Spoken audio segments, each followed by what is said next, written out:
not the talking Luka, Kyrie. We talking Katie Book. What's up?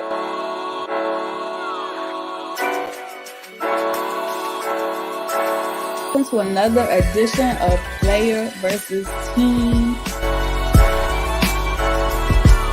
Because they're second game together. Them niggas is playing hot potato. No. They was playing hot potato.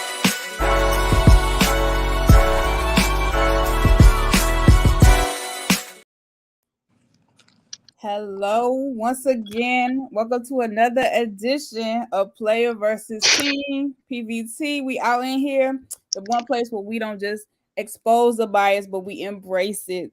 So we got a couple things on the docket today. We got Mr. GQ in the building. Hello, what's up? We got DJ. Hello, DJ. You was here last week. I appreciate it. Yep. I'm back again. Gentleman's Talk is in the building today. Oh, yes, sir. Your mama's favorite DILF has arrived, baby. We sipping too. Oh, the leader of the Baby Mama Steelers is here. Go get it. And we also got Swag. So good. He up in the building once again. Change his name. Easy Swag, Snake Goat. Talking about Katie once again. So he in the building. Yeah. We here. So first off on the docket, from the title, we're going to talk about Dillon Brooks. And this is my opinion. Y'all can tell me if it's cap or nah. Dillon Brooks, I think, is the light-skinned Pat Bev. Are we feeling it? Are we in agreement with me? Like, what's up? No. I think Dillon Brooks is a too much of a tryhard.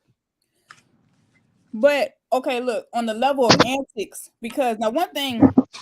I'll say this: Pat Bev only go after people that really piss him off. So Chris Paul pissed him off. So he's not like Dillon Brooks. Dillon Brooks, they say he beefing with cameramen. Like cameramen, he beefing with everyone. Let's play this game then. Let's talk about it like this. So we're talking about him being the Pat Bev, right? So here's the difference between Dillon Brooks and Pat Bev. Pat Bev 10 years ago was also locking them same dudes up. He was wreaking havoc. Dillon Brooks is just talking trash, but he's still losing. Like we're not gonna act like the Memphis Grizzlies is just number one in the West because they're not. Like, what is Dillon Brooks' antics doing to impact wins for the Grizzlies?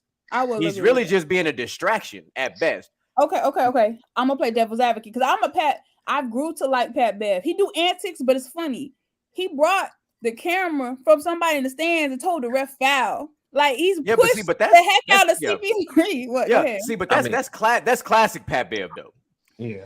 But like we're talking about, but because you got to look at everything that Pat Bev been doing before that. Like we already used to how Pat Bev get down, but here's the thing: yes, Pat Bev did the camera thing, but he also makes key plays in the fourth quarter, key turnovers. That's true. Dillon Brooks, he may or may not make a three. Okay, but he doesn't. Go ahead. I'm on the record. I'm on the record of going with that. You said Pat Bev. Let me tell you who I'm on the record with because I seen it. I seen the doc or whatever, and I'm going with he's more of the light skinned Lance Stevenson. His antics do nothing. His antics do nothing to impact the game.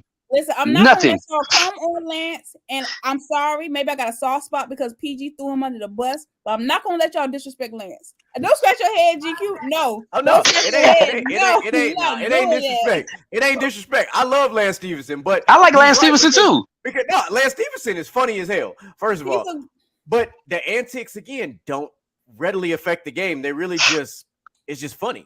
Well, I think for the difference is Lance Stevenson and what I give him credit. He was just trying to pulling anything out the ass to try to stop Lamar because he just knew he was kind of outman. So it was more of that. I think Dillon Brooks, I don't know what he's on. I'm amused, I'm entertained. Because why you beefing with cameramen? Why you beefing with everyone? He got like 8 people on his hit list. Yeah. I'm amused by it. I don't know what it really adds to the game, or if he just like they were trying to be these bad boy Pistons and they trying to have that persona. Is it trying to add to that the team? Well, that is failing. How about that? 100% nobody is scared of Memphis, bro. Not even a little bit. They are failing at that. Bro, nobody's scared. You're right, but look, here's the thing about the bad boy Pistons, right? How many of them got suspended for multiple games for antics outside the court? Oh yeah. The bad boy that's Pistons, a good point. Everything that they did was on the court. It actually directly impacted the game. John Morant, dumbass, aka dumbass millionaires, like we like to talk about all the time, out here trying to be fake ass thugs. First of all, John Morant ain't nowhere near a thug.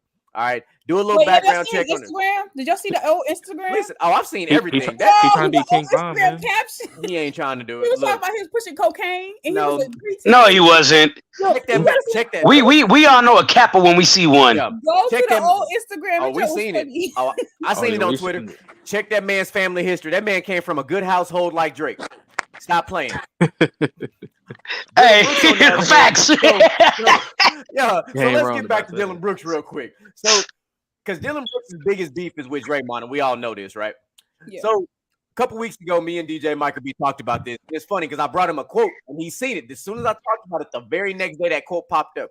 In 2016, Dillon Brooks was quoted while he was at Oregon talking about he wanted to be the Draymond Green of a team.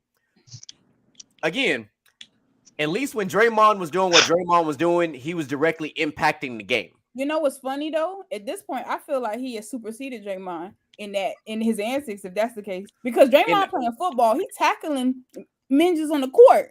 Man, like, Draymond doing what he needs to do, man. You gonna stop that because Draymond used to be a beast, bro. You gonna stop that? Bye. Draymond was no. Like, listen, Draymond was a huge part. You're a fan. That's why you like that. No. Hey, she just No, you're not. No, I'm not gonna let you play that role. No, I will not. That's why you.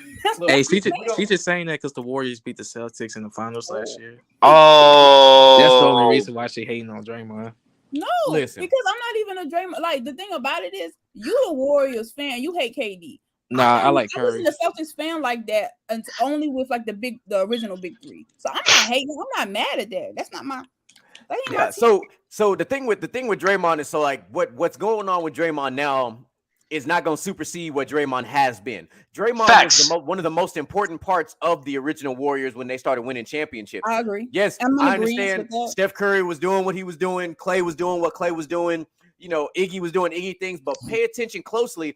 What Draymond was doing early in his career was the same thing that Jokic is doing now. He was that high post player that was setting all the screens and making all the perfect plays and passes so that Curry can get them open layups underneath the basket, setting up Clay in the corner.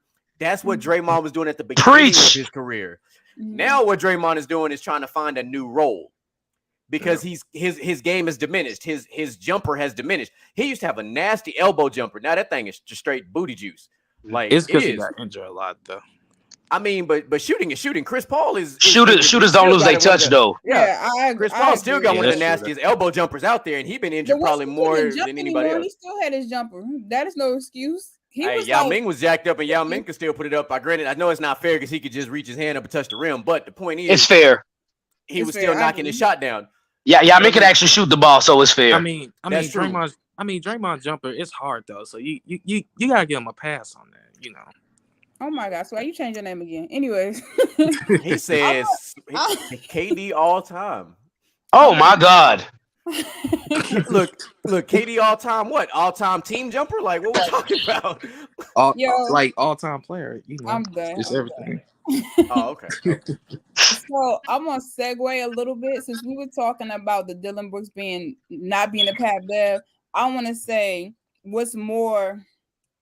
I don't know what's more of a spicy take is the fact that like Mario Chalmers was really going in on LeBron, or like what did y'all think about that? First of all, most of the time when that happens, like the Scotty situation, it's be like Scotty cool with MJ, then the next minute he got some beef and he start trashing his name. You think it's that type of situation? No, I don't, and I think you know what I think. Mario Chalmers played with LeBron at an interesting time in LeBron's career because during that time, everybody considered LeBron a runner. He's a track star because he left Miami and he left Cleveland and came to Miami to learn how to win. So in the sense where he says nobody feared LeBron back then, I kind of agree because Dallas damn sure didn't fear him when they beat their ass the first year. Sorry, Jeremy. I know you're a Miami Heat fan, but it is what it is. Okay. I mean, that's true. There's some validity to that. And then Kevin Durant and the Thunder, they damn sure didn't fear the Heat. The fact of the matter is when people say the Heat were a super team, they weren't. They were beatable. So nobody feared them. Now LeBron after he teamed up with Miami and he learns how to go out on the court and win games. People are probably scared of him now whenever they look across the court like, oh shit, LeBron is on the other side because it's a new generation. But back then when Mario Chalmers was playing, it was more of the leftovers from our generation. Paul Pierce, and Kevin Garnett both said multiple times, we weren't scared of LeBron. Nobody was scared of LeBron back then. The younger generation now that's in the NBA now are like, shit, that's LeBron. That's who they looked up to. But I think for KG and them, I would say they older anyway. So it's just like, right. But they're not gonna be scared. Like that wasn't gonna happen. So let me jump on the other side of that. We're gonna I'm gonna take a little bit from Zamora talking about the devil's advocate. So let me get on the other side of that. So people may not have quote unquote feared LeBron, but they definitely was nervous. Paul George was even quoted admitting this because what happened to Paul George is what happened to Reggie Miller and countless others way back when Jordan came across him in the East. Like teams like that, yes, you had that Chicago Bulls team that was very well put together. Me and you talk about that all the time, Michael. That was a phenomenal team that was put together. That OKC team was entirely too young at the time that they made the finals. I know. Had that team been together for, let's say, maybe 4 or 5 years and then faced Miami Heat, we might have actually had a competitive series. Right. The Dallas situation is that LeBron completely overlooked an aging Nowitzki. Dirk Nowitzki at the time. That was why they got that ass whooped, because D Wade, you can look at all of D Wade's expressions and whatnot. D Wade knew what it was. Because D Wade beat Dallas to win his first championship. So he already knew what it was. But LeBron went into that thing with a whole different mindset, and then that's why they ended up losing. And like you already said, yes, he had to come over to Miami to learn how to win. Yeah, he came and learned from my guy. He learned from DW3 because D Wade already did it by himself. He didn't have to do it the way that LeBron did it. So it was a little bit different. But I'm not going to sit here and say that people didn't fear LeBron. They may not have shown it because you obviously couldn't at the time because social media. You can't show fear nowadays because somebody would have put that on social media. You'd have been hella exposed. Right. They'd have called you weak. They'd have called you soft. They'd have done all kind of stuff. Hey, 1 second. DJ, is your sound up? Because we're hearing all this background noise. I got the fan going, so I turned it off. Okay. All right, go ahead. I'm glad that was a fan because I'm not going to tell you what I thought it sounded. I'm not going to tell you what I thought it sounded like. It wasn't no fan. Go ahead. We're going to let you live. Go ahead. But that's the overall reality. This generation, they're not allowed to show that type of vulnerability, if you will, because there's always a camera. Back in the older days, the only cameras that we had was still doing this. They wasn't recording or they wasn't going live. They wasn't doing it like they are now. We're like, oh, hey, you heard what he said? Look, somebody paused that. Look, he said he was scared. All of a sudden, it's blown up on Twitter. 500,000 people or more done seen it, and now that dude getting drugged through the mud. Right. So these players couldn't admit that kind of stuff.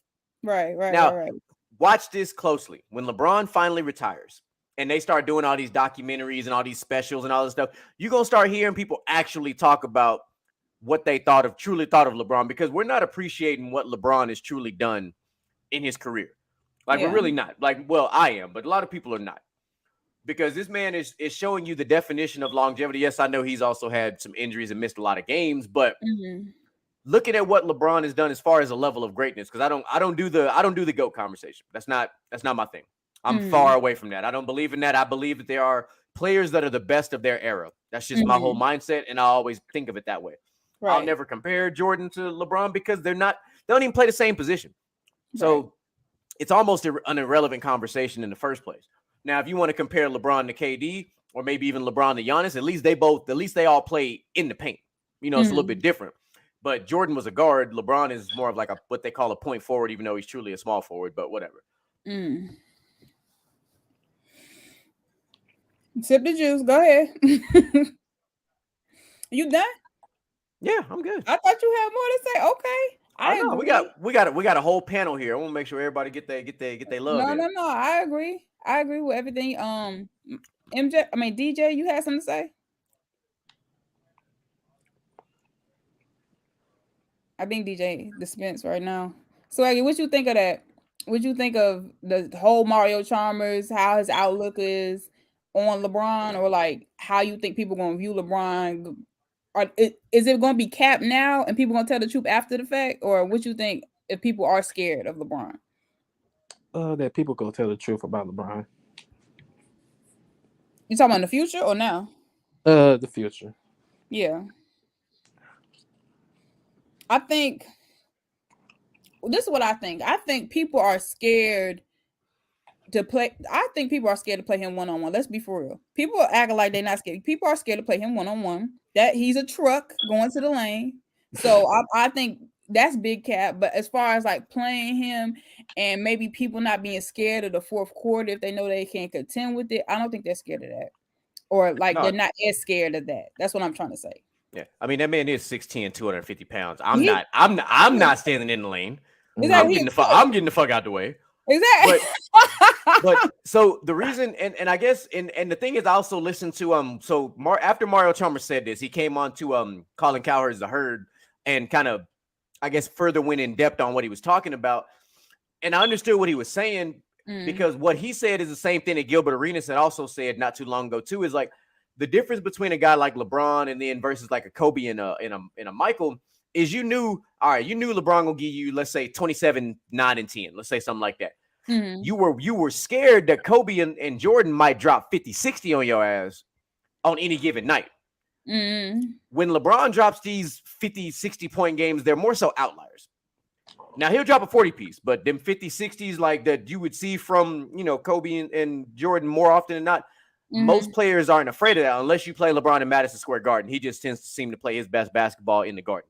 But that's neither here. Well, now the TD Garden now, excuse me. But that's neither here nor there. But that's what it looked like. What Chalmers was also talking about is like he was in the locker room with him. And he wasn't in the locker room with LeBron when he was in Cleveland. So he didn't get to see the more so, we'll say, immature LeBron. He got to see the in-between and the maturing LeBron. So he kind of got to watch the transition and transcendence of LeBron when he left from Cleveland and went to Miami. All right, no, that you make perfectly good points about that, especially like I don't think Mario Chalmers is initially a hater, but just coming out of like randomly, you don't really hear stuff from Chalmers. Him say that comment, it made me pause and be like, okay, is there some beef or some outline like tension? Because remember with Cavs, everybody got their contract signed, and he made sure he looked out for Thompson. He made sure he looked out for Love, a whole bunch of players. And I was like, maybe he feels some type of way. He didn't feel like the same situation spinned off with him when he was at the Heat. So I was just like, I don't know. Well, in that situation, D-Wade and Bosh took less money. Yeah. And that's what helped them able to build that roster and have, a Mario Chalmers, a Shane Battier, a Ray Allen, an Eddie House, Udonis Haslem, obviously one of the longest tenured Miami Heat, actually the longest tenured Miami Heat player now because he retires after this season for 22 seasons, I believe it is now. Mm-hmm. So LeBron didn't have to necessarily take that pay cut. Now, and it's not like he was getting paid an astronomical number at the time either, because he really wasn't. Oh, yeah. Like all three of the stars, which this is what a lot of people don't realize. The Miami, the Heatles, whatever name you want to call them, all three of their contracts were actually pretty team friendly. Yeah. That's why they were always able to supply that team. They were able to fill up the bench. Whereas you look at contracts in the modern NBA, it's a lot harder for, like if you look at like Steph Curry's contract, his contract is also very player friendly. Mm-hmm. His first contract was not. That's why they went into luxury tax after the second ring. Mm-hmm. That's why they restructured his contract and Clay's contract, and and that's what helped them bring in KD. They went over luxury tax again because they overpaid KD, because I don't think KD had to take that much money. He could have took less and still done some more building. But I'm not knocking a millionaire for making his millions. More power to you. That's true. Not because not everybody can take the Tom Brady approach. Mm-hmm. More people should, but not everybody's going to. I agree with this one notion. Take your first big contract. Get your first big contract. 100%. Get what you would call your maximum worth for your first contract. After that, hey man, look, I get my first big payday. It's cool, but when I'm gonna start getting that hardware, right? I want my hand to be stuck like this because it's so heavy. Right. I'm trying to be like Phil Jackson where I got it like this and I can put it on my big toe. You know what I'm saying? Like I'm trying to, let me be like, that picture with Jordan, you know what I'm saying? I'm like this with all my rings on it. Like I'm at that point, I'm my personality is a team guy. So like I would never be the guy that wants a big contract. I want to play for that team that's contending and I want to contribute. Right. Because I want that hardware. Because I go out there and score 15 points a game and I got to be a ring. I don't give a damn. Be an animal. But I contributed. Right. So this wasn't on the docket, but I had a quick question for you guys. See what you thought of it. Randall has been having some amazing games, and he's been having some really spectacular finishes and game winners at that. So with that being said, I'm just thinking like a lot of people just like it's a fluke. Obviously, you know, you're not gonna do this in the playoffs. It's reminding me a little bit how Kevin Love kind of emerged as that guy, went from a post or whatever, more of a inside man, and then he started expanding his game and still started getting crazy numbers like that. As far as basically his career trajectory, what do you think of like his game, and do you think that he's going to transition as a player maybe to somebody more like Kevin Love, or do you just think that Jimmy exposed him? What you think? So we talking about Julius Randle, right? Yes, Randle. Yes. So the casual basketball fan is going to see that Julius Randle is having what they would consider an outlier of a season. Yeah. It's not the case. Julius Randle has been on this trajectory since 2018. You think so? No, I know so. The stats say he has been doing this because let me read the numbers off to you just so everybody's understanding what we're talking about here, right? So 2018, he played with the Pelicans, right? He was averaging 21 points a game. Mm-hmm. 2019, he followed it up with 19. 2020, he was 24. 2022, he was 20. And then this year, he's 25. So his numbers have been like right here. They've been right on the cusp of him rounding into form. Don't be surprised. Right now, his career average is like 18, almost 19 points a game. At this current rate, he's going to end up with averaging about 22 points a game. For his position and his skill set, that's good. But what's also been good is his 3-point percentage this year is dropped. That's been the one thing that's killed him because in 2020, he was shooting 41% from three. This year, he's shooting like 35%. But we have to remember he's also a big. Well, that's what I'm saying. Well, so my question, I'm just going to cut you off real quick and maybe, I don't know, DJ wants to get into. The reason I'm asking is because K-Love started primarily on the post. And I'm just saying, do you think the same switch up like K-Love made? He just like, they think of him as a perimeter player. You think that will happen with Randle? Are we looking at that with Randle? The reason I'm going to say no is Kevin Love is a better shooter. Kevin Love was a 20-10 guy by himself in Minnesota before he transitioned to playing with LeBron with the Cavs. So the problem with Kevin Love is he was not a very good defender. Julius Randle is a better defender than Kevin Love. Willie, what's up? He's back. What's up? Oh yeah, hey. How you doing?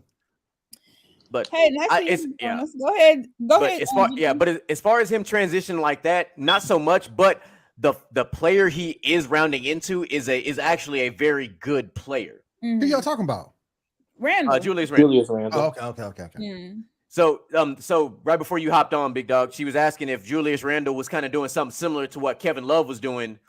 And I was like, his position, kind of. And I was like, the difference is Kevand Love is a better shooter, and always and a better passer when you go back and look at it. Yeah, and I said he is, and the only difference is Randall's a better defender than Kevin Love was. We know Kevin Love didn't play a lot of defense.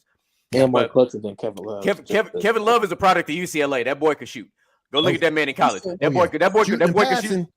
He was shooting the three ball before anything else. Like, he was already doing that. 100%. Julius Randle didn't get his three ball until about the last 4 years. A consistent three ball. Pause. Well, if you want to say that, what would you say about Westbrook? Because is you saying every player that like? Would you say every player? Not every player. We have to not every player. No. I said Kevin Love because he's from UCLA. But they had different coaches at the time. Okay, so you say it was a coach. Okay, I'm just trying to say it was okay. Like you say Duke, when you think Duke back in the day, you think shooters. So I'm saying, are you saying like with UCLA, you think shooters too? Or no, when I think Duke, I think players that can change the course of franchises. Like you think 3-and-D guys, don't you? Old Duke, huh? You think 3-and-D guys when you think of Duke? Yeah, Duke, North Carolina, Kansas. Yep. They produce guys that will give you 10, 11, 12-year careers of good play, or maybe even better. You know, you look at a guy like Andrew Wiggins came from Kansas. Mario Chalmers came from Kansas. Kyrie Irving, all these guys came from Duke. You know, now you have a couple of UCLA guys. Yeah, Kevin Love is one of your better players that came out of UCLA as far as shooting goes. But now, listen, I know you just brought up Westbrook. Listen, early Westbrook, everybody wants that type of player on their team. That is that hustle, grind it out, tempo changing guard who you don't need to shoot the ball a lot. So wait, early in his career, he was not as turnover prone as he is now. Yeah. And he was shooting the ball back then. So 100%. That's a great segue because I wasn't even gonna get into the NCAA stuff right now. But now that I'm thinking about it, based off numbers, I don't know if I'm not mistaken, but from what I heard, the tally that comes out of like the most NBA players is a lot of Duke players. So like, what do you think is the most that engineered NBA players from any school? Like point blank period. He just said it. Duke, it starts North with coaching. Carolina, I said Kansas. He just said it. No, okay. I said Duke, but we also talking about UConn. We talking about Kentucky. Granted, Yeah, you know, those are not more those three schools. But they all have the same factor, and it is coaching pedigree. True. Because every one of them had a top 10 coach. All these players came from legendary coaches. Roy Williams, Bill Self, John Calipari, guys that play for Rick Pitino. We're not gonna forget about Rick Pitino before all the craziness happened. I ain't got there yet, but you know, but Tom Izzo, Michigan State. You know, I'm right now. My boy from Syracuse, you know, Bohan. That's Jim Boeheim. Yeah, Jim Boeheim is a legend. Oh, he is. Exactly. Bruce Pearl. Bruce Pearl is another one. Like these guys, like I wish Boeheim would have handled his exit a little bit better, though. That's my boy. I wish he would have handled his exit a little bit better. My boy. He deserved better than that. Yeah, he really but that's did. But that's what produces. He coached Melo. What you mean? Like he coached Melo. He deserves. That's also the best player he's go further back. That man had Derek Coleman on his team. Derek Coleman, Ronnie Cyclone, and Sherman Douglas. He did, but Melo was, Melo was that, man. He was a freshman and got a ring. I mean, got a championship. I mean, it's the only ring he got. But yes, hey, he's the only one he got. That was the only ring he got with Melo, but he still had stacked teams before then. He did. Yeah, no, he 100% did. But so did John Calipari with all his Kentucky teams. He had the same concept. We know Duke has had some very deep teams at one point. We know North Carolina has always been there. Right. We know Kansas has always been there. Yep. Like then you had your Gonzagas, your Xaviers that have been in the mix every now and again. LSU every now and again. Of course, that's when the only time Ben Simmons was ever relevant. I said what I said. Bruh. Oh, I agree. Why? I agree. Yo, I swear to God. Every time I have a new show, I have new guests, and new guests every episode fry Ben Simmons for no reason. He doesn't mean no reason. What do you mean no reason? What do you mean no reason? It'd be new guests, but out of left field, just fry him. Yeah. You know what I mean? Because you want to know? Listen, let me give you the knowledge and why I fry Ben Simmons. Because Ben Simmons was touted to be one of basically the next LeBron, right? He wasn't, the next one. His numbers said otherwise. Now, his measurables, people confuse measurables for numbers. His measurables told you, all right, he's got a similar build. Obviously, LeBron was bigger muscle-wise, but his measurables said, okay, but his offensive efficiency did not match anything that LeBron was doing in high school, for that matter. So Ben Simmons was never a guy like Ben Simmons, if in his career, has less than 10 40-point games. And plus, I don't understand. And plus, I want to say it's actually, I think it's less than 5. It might be less than 5. And plus, I don't understand the thing, and I don't understand this. How you gonna let other people get you up out of an NBA team situation? How you gonna let the fans do that to you? That's weak-mindedness, man. How you gonna let that happen? He deserves all the roasting he gets. Yeah. But Philly, okay, everybody has said, I've talked to said Philly fans are the worst fans ever. Period. And your point's what? But listen, your point's what? But Julius Randle plays in New York City. You get no worse than New York City. No, because and they be hating on Julius Randle. They really do. Julius. No, listen, J.R. Smith will come up tall. He didn't care. The people weren't roasting him when he was in the nobody. That's J.R. Smith, though. Yeah, no, you can't care about that stuff, man. No, you can't care. And then another thing too that bothers me about Ben Simmons: how you gonna be in the NBA that long and don't improve? How? Right? Listen, how? Listen, check this out. Come on now. I got something for you. Ben Simmons been in the league since 2017. Yep. He has yet to average for a season 20 points a game. Damn. Ouch. His highest season was 16.9. I'm sorry, 16.9. That was in 18-19. That was the first time that they choked a 3-1 lead in the playoffs. Yo, chill out, bro. No, numbers in this case, numbers don't lie. his field goal percentage is actually inflated because he didn't shoot outside the restricted area. That's another ouch. Ooh, How you gonna be a point guard and not shoot? Them days. How you gonna be a point guard and not shoot? Like Ben Simmons is a point guard that should have been playing small forward. Yo, but listen, I honestly believe one, coupled with the media, and then two, if he didn't have Doc Rivers as a coach, he won't be getting the type you of. can't like, blame all that on Doc. No, though. So now we're blaming the coach. Doc can't be your excuse for that. This is what we're doing now. What I'm saying is because Doc, The most overhyped coach ever. yes, we the only one to be saying that. People don't really be going. No, brought the Celtics a ring? Doc living off of that one championship and That choking one in the ring. playoffs after that. One He done ring. gave up 3-1 leads in the playoffs. Choke. One ring. Give him to Reggie Miller one time. My man choked hard. I just.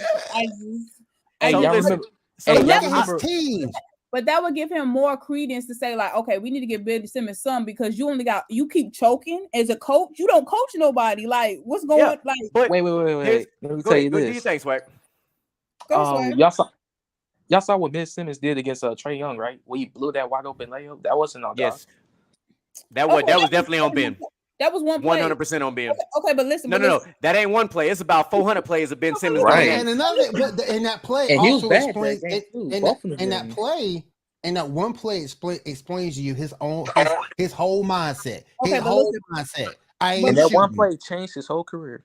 No, Yep, okay, it that didn't one change play the whole because career, it but got him up out of It field. did. It did. it got highlighted. But listen, there was a couple plays where LeBron did the same thing. He'd be under the basket. People was just like, "Why did you pass?" Do you remember those times? But the difference is But he don't do that. LeBron's passes led to wide open threes. Thank Ben you. Simmons That ain't a- literally that got was in the missed, middle. but- He was in the Right. middle of driving and basically did a jump stop and passed the ball out of And fear. Trae Young was nowhere to be found. No, he wasn't even in arm's length distance of Ben Simmons. He was on the block waiting for him to pass. He wasn't even on the screen. How tall is he again? He's 6 feet. Trae Young is like 6'1". He's like 6'1". And Yeah, Ben he a small baby. Simmons is 6'6". Ben Simmons is 6'11". No, Ben 6'11". 6'11". Ben could have. Come on now. Ben Simmons could have dunked on him and put his nutsack on his forehead. Right. Okay. He could have. We're not teabagging on the show, bro. So, but look, there's that was the most. but That was the Go ahead. that matchup. That matchup was a shame. He did not take advantage of it. He didn't take advantage of it. I agree. And that changed his He coulda- whole yeah. career. And that he changed could've- his whole career. He His could whole have posted career. him up. He could have posted him up and scored on that. But what I won't do, I won't completely trash Ben Simmons because here's one thing I will say: Ben Simmons is one of the best players in transition the NBA had at one point because he is very good in transition. He has a great basketball IQ in transition, which means he was a really good AAU basketball player. That's what got him noticed. No, because if you can move the ball at a high rate of speed and find the open guy that is doing basic basketball 1-on-1, it's funny. So Will got a court. So if Ben Simmons is running down the middle of that court and I got a guy running to the left or the right side of the court and going towards the block, Ben Simmons sees that, makes a perfect pass. It's a wide open layup. That's AAU basketball. If you got three guys who can move the ball like that, of course I'm gonna see you like, hey, I want that guy to come to my college because he moves the ball. He's a gifted passer. He just don't. He is a gifted passer. Hey, I'm gonna he tell should you have been a this. small forward. He should be a small forward. He should not be anybody's point guard. What He's a liability at that point. No, but what I am a little bit disappointed is it's like during the summer you could see that his jump shot looked legit. It was clean, and then it's just like, well, why aren't you utilizing? No, and the thing that be killing me, y'all, when he back in a few years ago, when Rico Hines was doing those Rico Hines runs, you see him up there just jacking up threes, running in transition, coming out, jacking up threes, and hitting threes. Hey, doing it in the game. Hey, you remember he made a 3 in the NBA and he never took it again? Hey, listen, listen. Oh my! I'm muting your shit. Ben Simmons' career 3-point percentage is 13.9. You mute him. He tripping. No, 13.9. 13.9 is Ben Simmons' career 3-point percentage, bro. So he shot threes in 2019 and 20 and 2020 and 21, where he was 30% for three and 28.6 from three. I think Westbrook got that shooting percentage to them, bro. But swag mute. He might. He still. But what's crazy is Russell Westbrook shoots better threes than Ben Simmons does. Oh yeah. And that's because Russ. Again, that's because Russ ain't never seen a shot. He don't like. And the only Russ take 'em all. and the only good thing Ben Simmons is good is passing. That's it. Man, I'm not. You moving on to another subject. I ain't gonna let you trash him like that. He ain't even bothering nobody. He out of Philly. She just mad because the last time I was here, Russ was I'm James not Harden. even a Simmons fan though. I don't even rep him. You just mad because the last time we were here, I'm a Boogie Cousins fan. I am a Lance Stevenson fan to some degree. Like, you fans of a bunch of guys that are not in the league anymore. You know why what? Boogie? GQ, because guess what? Your Michigan, your little team or whatnot, your little First Spartans. of all, I'm a Kansas Jayhawk. Don't get it twisted. Michigan State is up there. Oh, the Jayhawks not looking good anyway. So bye. The Jayhawks was the defending champions last time I checked until we lost. So but you lost though. That's all. Amen. But hold on, Amen. Who is your college squad though? More while we on this subject. The reason it's called PVT, player versus fan. I'm a player person, so I'm a Bohan person. Yes, I'm like that. So you see how? Okay, I see what you you're wasn't doing. here last time I was here. You wasn't here last time I was here, dog. She was up here defending James Harden.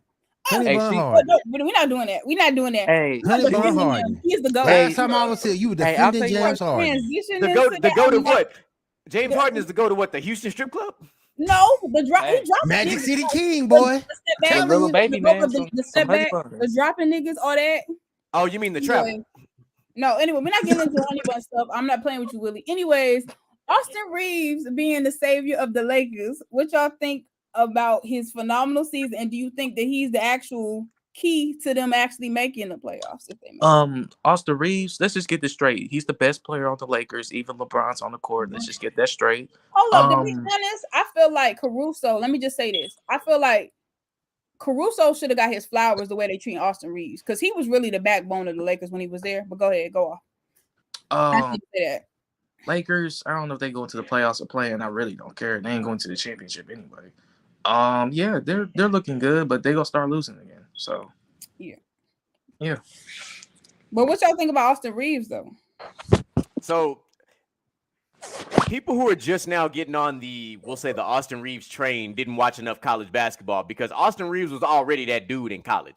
Yeah. Like Austin Reeves was already a good player in college. He was a very good shooter. He was a sniper in college. Like it's like we just forget when players come to the NBA what they did in college. Like it's like we forget like a guy like JJ Redick. Like, first of all, he was already doing this at Duke before he came to the NBA. Austin Reeves was already doing that in college before he came to the NBA. Now, the thing that makes Austin Reeves as good as he is now is because he was a good player who got drafted late.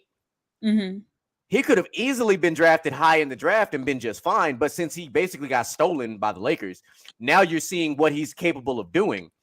To say he's the best player on the Lakers, first of all, is 100% cap, because it's definitely been Anthony Davis.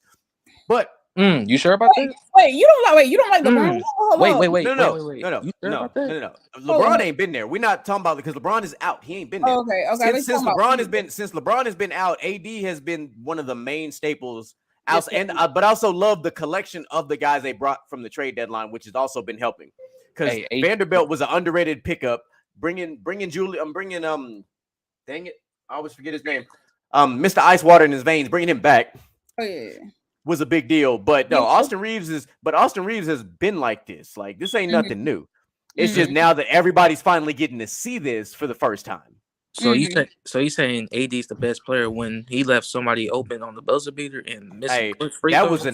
That was absolutely a terrible defensive play by a great defender. And 100%. And you missed on an easy game against the Rockets, which they lost that game, which I blame him for that. Hey, gotta give him props for beating the Suns, though. Yeah. I mean, he did. DeAndre Ayton and KD. Hey, no, we ain't giving them credit for that. Why not? There's no LeBron. There's no KD. But you still got Anthony Davis and D'Angelo Russell. All and Devin Booker is a walking 30 piece. Yep, that's true. That's the by himself. I still say I don't trust him with the last shot, but that he can get you points. He gonna pad the stat. I forgot you don't like Booker. I don't. I love Devin Booker. First of all, I love Devin Booker. I just said I have other people. I would rather take the last second shot than him. That's what I said. I don't say I dislike him. How many players are you taking in front of him for that last shot? No, like I'm asking like a legitimate question. Like, you said you wouldn't choose him for the last shot. So I'm like, so who are you taking before you take a guy like Devin Booker?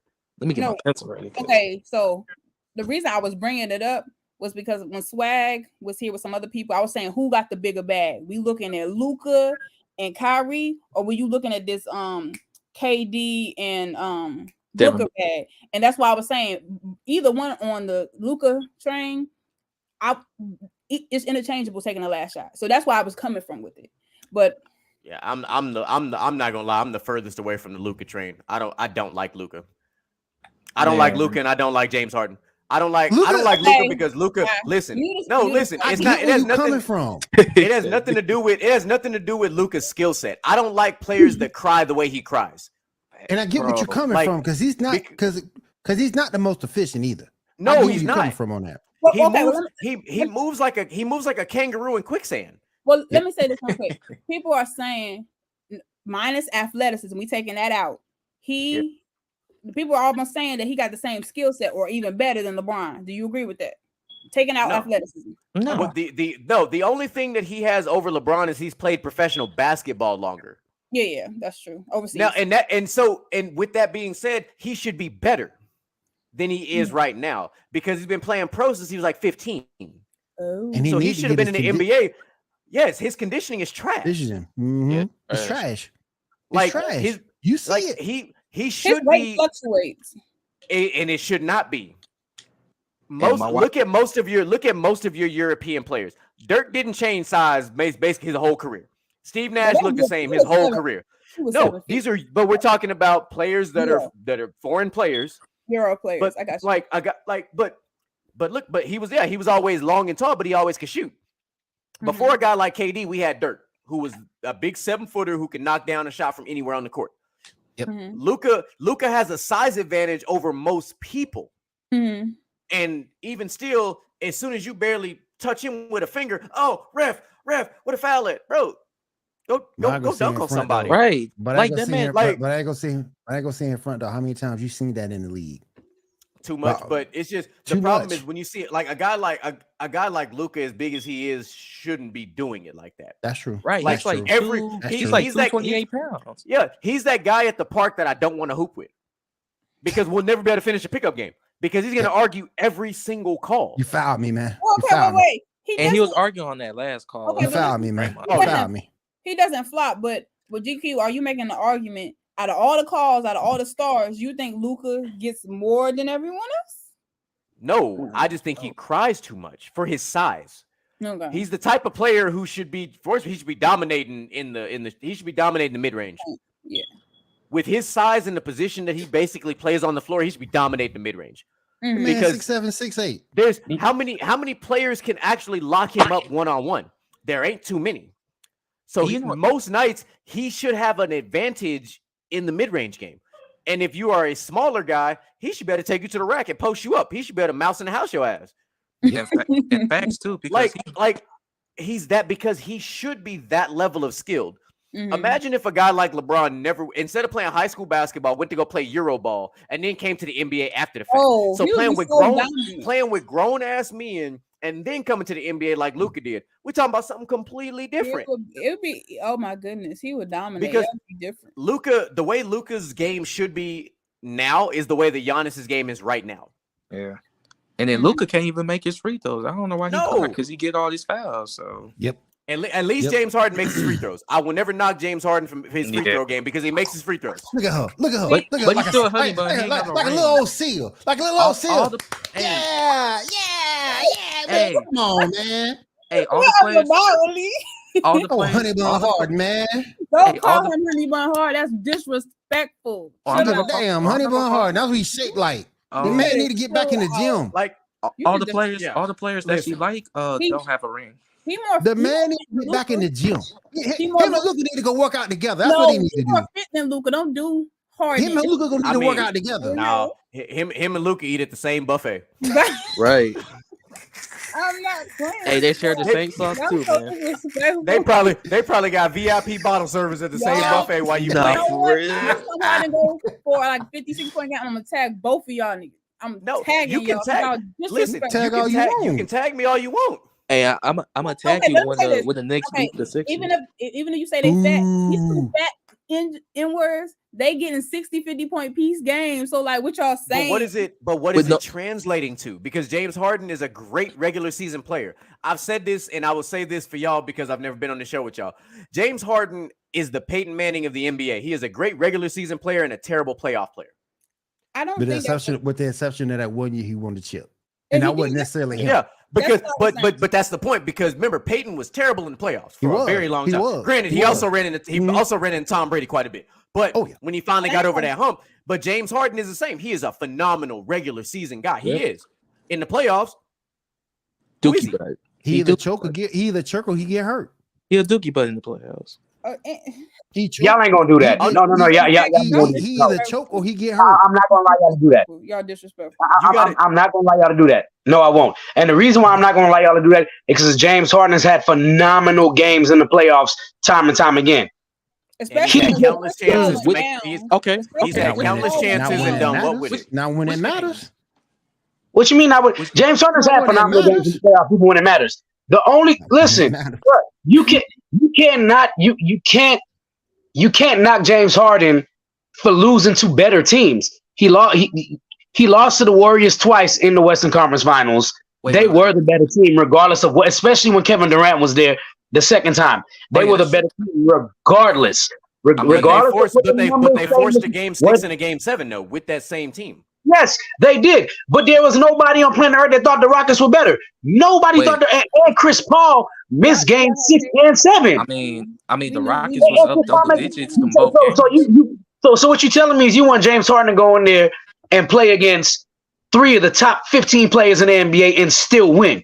Your amount is impossible. He was the MVP. He was the MVP. Curry ain't never had to win. He was the MVP twice. I don't want to hear that. He's not going to do that. He said he's a number one seed. He was a number one seed with Chris Paul. You're not going to do that. He led the league in 40-point games. He was the MVP. At some point, star players, or in this case, superstar players, have to overcome certain things. They do. They absolutely do. No matter what. They absolutely do. But the same way you say they have to overcome, you're going to sit here and tell me the last person to do it by himself and get to the finals is LeBron in 07. And he played a Detroit Pistons team that had no true superstar. They had a good team of all-stars, and Ben Wallace was gone whenever LeBron made it to the finals. You're not going to do that. Don't do that. And I agree on the part that Harden didn't have no super teams built like either Warriors, the Heat, the Cavs, even then like any of these super teams that have been built like this. Hey, y'all gonna stop calling the Warriors a super team. They drafted all them players. Right. That ain't nobody's fault. We're talking about James Harden versus the Warriors. They drafted, except for the Kevin Durant part, when they played them without KD, that was a drafted team and a free agent acquisition team. Okay, fine. So let's play this game. Who was the other All-Star James Harden played when they got to the Western Conference Finals the first time? Don't worry, I'll wait because Jeremy Lin was still a point guard on that team and the second best player on that team. Linsanity. Did they have Dwight Howard that time? They did not have Dwight Howard. Josh Smith and Corey Brewer came over. No. That team wasn't built. That was the second best player on the team. That's what I'm saying. I thought y'all talking about people forget. James Harden was playing 3 All-Stars at one time. You still expect James Harden to overcome? Hold on. Let's talk about that 2019 season. Chris Paul got injured. No, weapon on that game 6. Yeah. Oh, you talking about the Spurs? I'm talking about that 2019 in the playoffs when Curry was scoreless in the first half. Oh, you scored 33 and beat the Rockets. That one game Nah, KD wasn't. But it was the Rockets' chance to close out that series. Yeah, call it what you will. CP3. Yeah, because of course the Warriors were hobbled, but it was the Rockets' perfect chance for James Harden to take over, become their superstar, and take his team to the finals. When Chris Paul got hurt in Game 6. Hey, see this, bruh. Kevin Durant was. Listen, I would never equate James Harden to Kevin Durant because James Harden's not on the same level as Kevin Durant. But Kevin Durant. I don't think that. Hey, he could be though. Not no, he's not. He's not. Go away. I'm not playing with you, Swag. Anyways, James Harden and Kevin Durant, bro, and you know this. Anyway. Anyways, okay. In fact, since we talking about Giannis, KD, I have a brief question. We're gonna wrap this up probably in the next 5-10 minutes. But I had a spicy question. Remember when KD? Okay, I always said this. When Giannis first came in the league, I saw pictures. He was actually skinnier than KD because KD was pretty skinny. He was. He wasn't skinnier than KD though. No, Yeah, that was you the gotta same. see the picture of Giannis. Giannis was No, like, I follow Giannis's career closely. He actually anorexic, bro. He outweighed KD by 17 pounds. KD was a cupcake. Maybe yes, no. You have to also remember that Giannis is a little bit taller too. Oh yeah, you're right.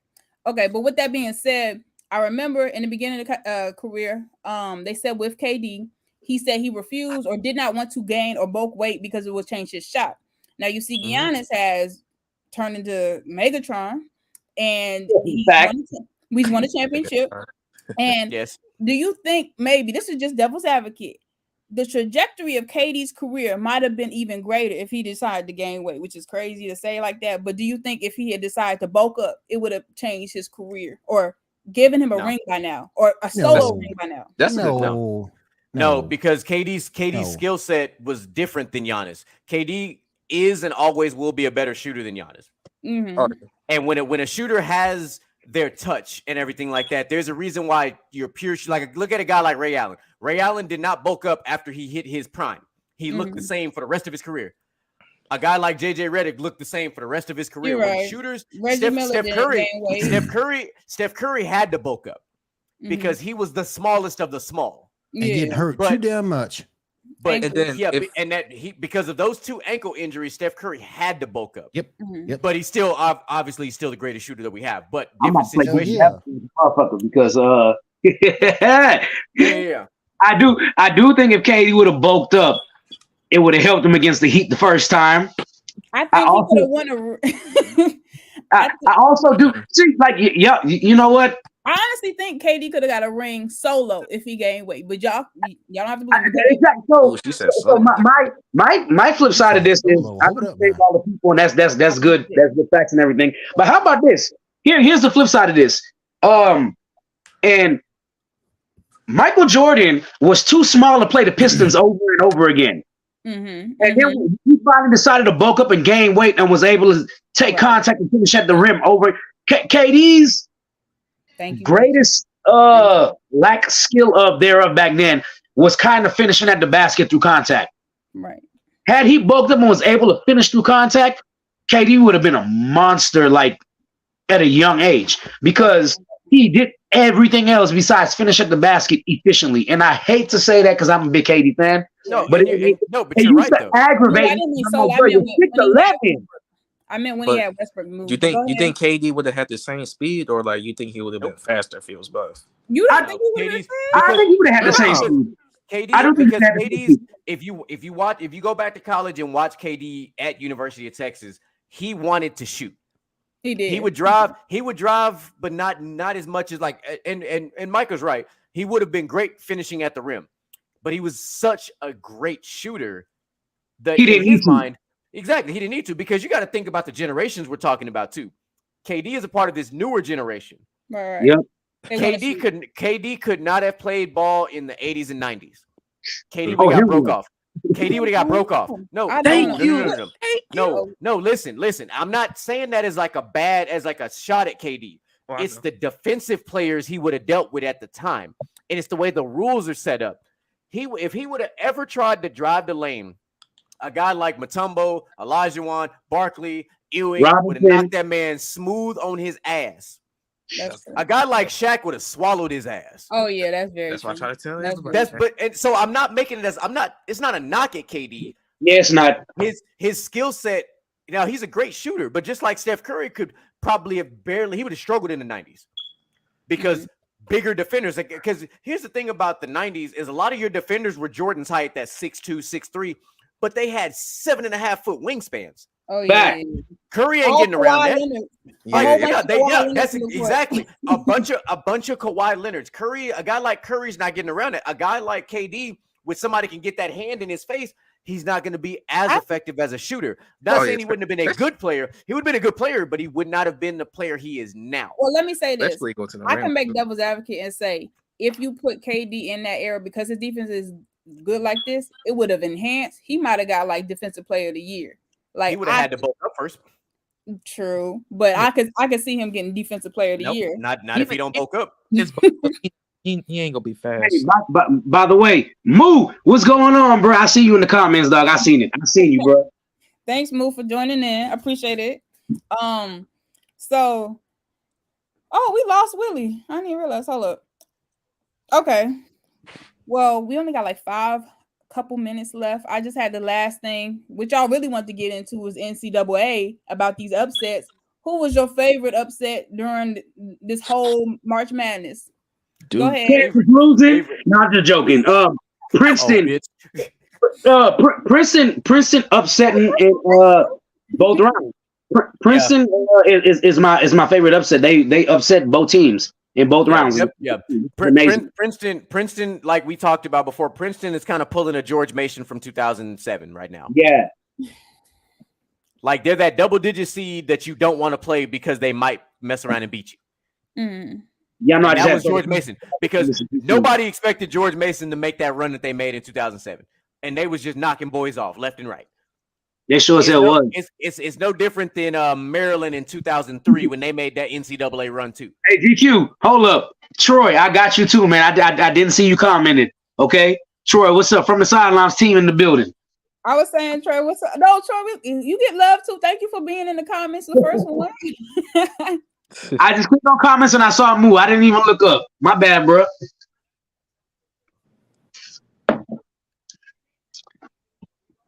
He said, I realized what Troy said that 6'9" got beat up. Bruh. First of all, he look, he deserved it. That's all I'm saying. Hey, the comments really popping though. Hold on. I'm dead. Now he going back to read it. Yeah, the comments was live, baby. Oh, so who's a Kansas fan? Let me just get stuff straight. You the Kansas fan? DJ, you the what fan? Yeah, I'm from Kansas. Oh, so first of all, shut the hell up. My dream as a kid was to play point guard for the Kansas Jayhawks, like that, because I didn't when I was born, I didn't know anything about football. I didn't learn about football until I moved to Texas. Excuse me. Football's not big in Kansas. Basketball is big in Kansas. Like basketball is what we know. And if you weren't a Jayhawks fan, we didn't talk to you. We didn't talk about that team in purple. We didn't talk about that Wichita, whatever team. Like if you weren't a Jayhawk, we didn't talk to you. Hey, brother, we would have been excited if you would have been in the NBA so you could kill KD in big type situations. Hey, listen, man. I am a defensive player who loves to play in transition. And unlike Ben Simmons, I ain't afraid to shoot. Oh my God. Oh my God. Oh my God. I said what I said. Why you gotta be like this? I mean, Ben Simmons not the GOAT. I mean, he just. So wait, DJ, would you describe your game like Marcus Smart? How would you describe your game? Hey, GQ, how would you describe my game?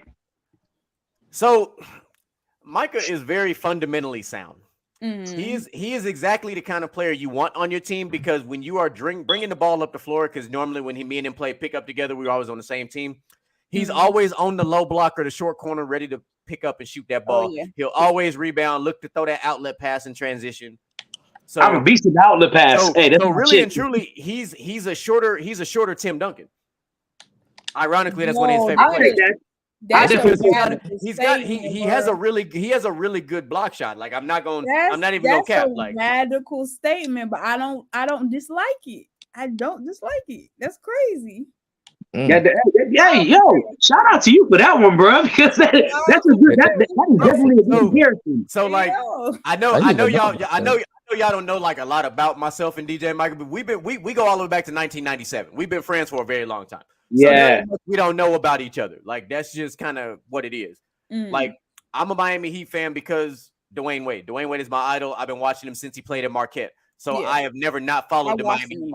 Even when when he got drafted, I was like, bet I'm gonna be a Miami Heat fan for the rest of my life. So I still rock and roll with my Miami Heat right now because my man Jimmy Buckets. I got the Vice City Miami Heat jersey in the closet right now with Jimmy Butler on it. Like I loves my Miami Heat through and through. Just like I love my Chicago. Just like I love my Chicago Bulls, which you trolled. Hey man, we've had some great playoff series. We've had some great playoff series in Miami and Chicago. Up here talking about some Alex Caruso's, all this. Man, get out of here with that. What you mean? He is on. Why you hating on Alex Caruso like that, bro? Hey man, I like the Caruso, man. Team like that. He's a good player. He's a good player, but he ain't nobody you can build your team off of. You be roasted for that. Right. But you guys have Levine and DeMar DeRozan though.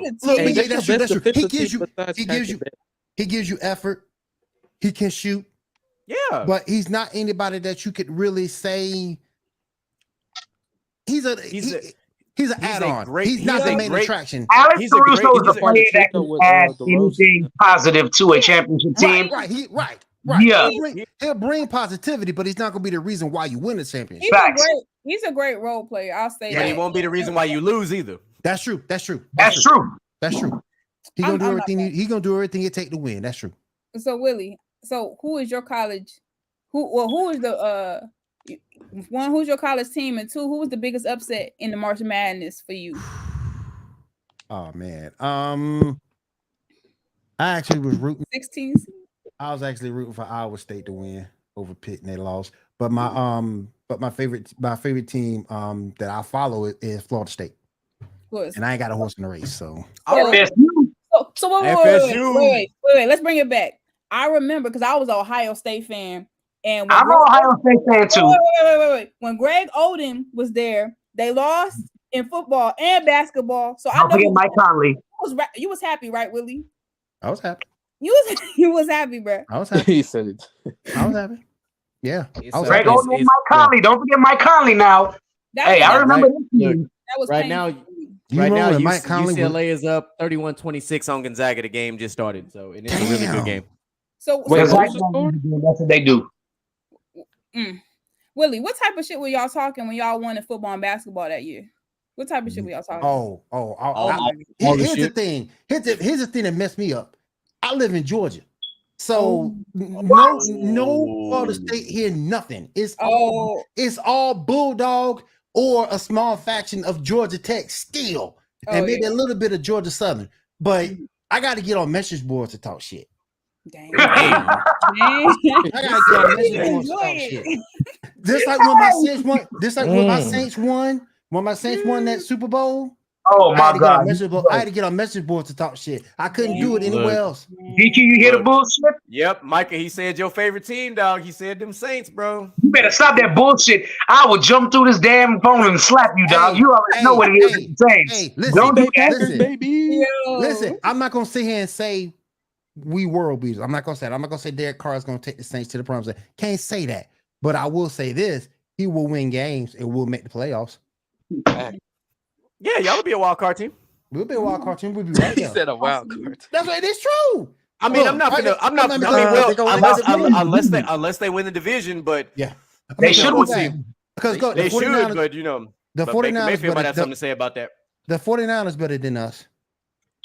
We already know this. The 49ers better than us.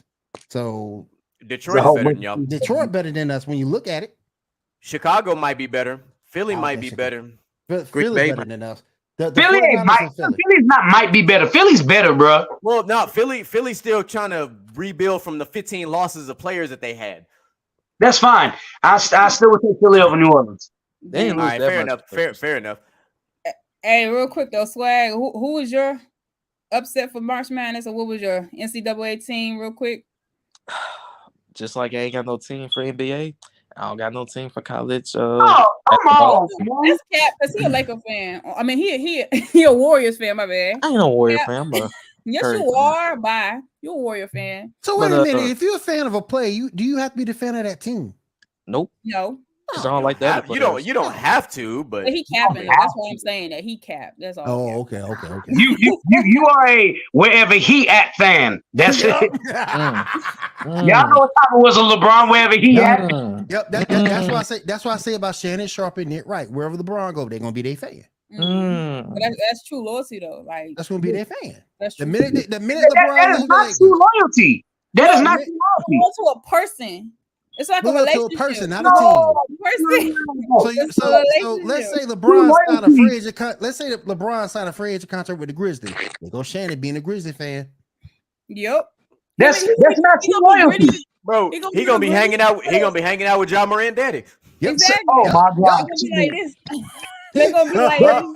That's not true loyalty, man. Like, look, no matter who plays for the Rockets, I'm a fan of the Rockets. That's loyalty. The Rockets suck right now. But if but that was I'm the gonna case, but let me ask you, if that was the case, you a player fan or you a team fan? let me ask you a question. If that was the case, I'm a team fan. If that was the case, why aren't you a Cleveland Cavs fan or a Miami Heat fan? If that was the case, I'm not a Cleveland fan or a Miami Heat fan. Exactly. My point. If you were loyal to that team, regardless, I'm loyal to the Rockets. I've been a Rockets fan. I live in Houston, bro. I've been a Rockets fan my whole life. Okay. I'm loyal. GQ is the one that's the D-Wade fan. But I'm just saying, I was on Harden. I was on disheartened like that. But I'm just saying with Shannon and Nick Wright, wherever LeBron go, they gone. They're gonna be right where LeBron. First of all, Nick Wright is always wrong, but we're not gonna talk about that. I agree. Always. He's the Stephen A. Smith of FS1, bro. That's exactly him in my locker. That's what I want. I just want to stuff him in my locker. That's what I want to do. Dang. Some of the stuff he come up with, man. Come on, man. What's the spiciest thing he said? It has you bad. Let me ask y'all a question real quick before I answer. That LeBron better than Jordan. Here's my answer. When you become a professional broadcaster, are you supposed to be a fan of a team, or should you be unbiased? You're supposed to be unbiased. I think you should be objective, but it's okay to be a fan as well. Yeah. Mm-hmm. But you do have to be objective. At the absolute bare minimum, you have to be objective. Gotcha. Yeah. You cannot be like 100% dick riding for your team. But you know what? That's my problem with Skip Bayless.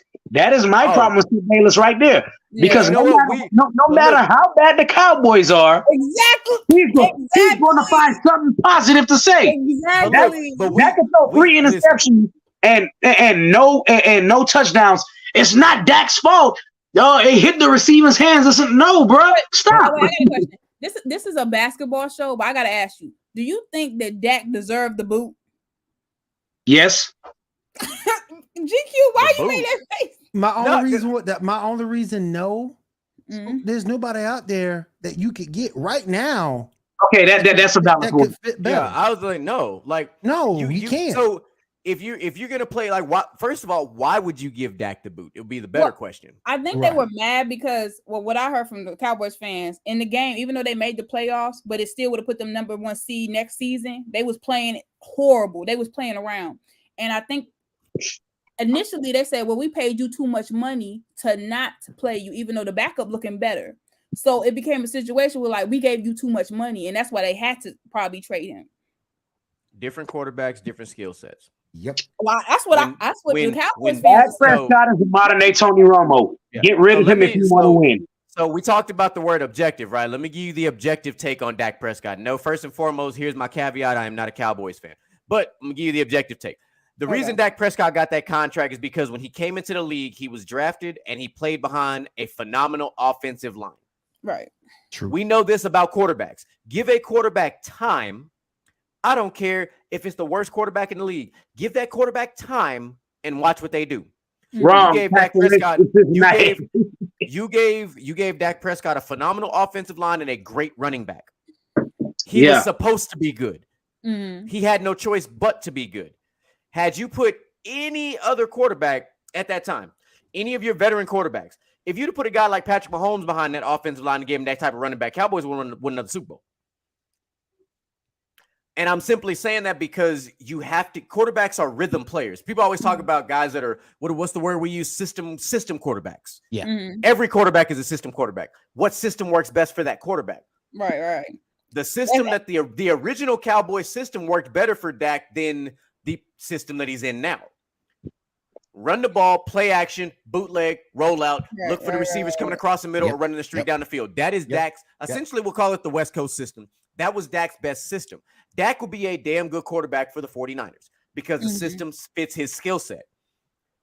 the system that he was running with Kellen Moore wants to push the ball down the field. Dak's arm talent is not a push the ball down the field 20, 30 times a game. That's not his skill set. He is a 15 to 20 yard throw the ball type of quarterback, not a 40, 50, 60 yard guy. So when you have to have him throw that 30, 40 yard pass, it's probably going to get picked because he doesn't have the overall accuracy to get that ball down there. Right. It's not his skill set. It's not his skill set. And that's not his fault. That's why I'm glad that Kellen Moore is gone. He's over in the chart. He's going to be great for Justin Herbert. Justin Herbert is you might unlock a little bit more, not a lot, a little bit more, because he's already a great talent. Maybe we'll see more from Dak that we need to see, which is him taking care of the ball, getting rid of the ball, and we'll see what he does with these running backs. All right, Willie, DJ, what's y'all take on that? Then we gotta wrap it up because I got like less than 8%. I'll say for the Cowboys, what they want to do, Dak doesn't fit. And it sucks because Dak really isn't that bad of a quarterback. He's actually maybe top 12 in the NFL. Yeah. I agree with that. I'll buy that. Yeah, I agree with that. I give him top 12 in the NFL. And I just don't think he fits the Cowboys system. Like GQ said, he would be phenomenal for the 49ers. He really would. He'd fit with the 49ers perfectly. But unfortunately for him, he's with the Cowboys. He plays under the biggest microscope of them all. And Cowboys fans, I'm sorry to tell you this, he'll let you down every time because he is not that guy, bro. Oh my God. I think this is going to be the year for Mike McCarthy. I think he's going to have to put up or shut up.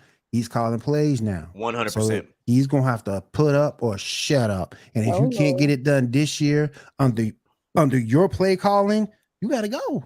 You got to go. Mike McCarthy's going to start the season with a simmering seat.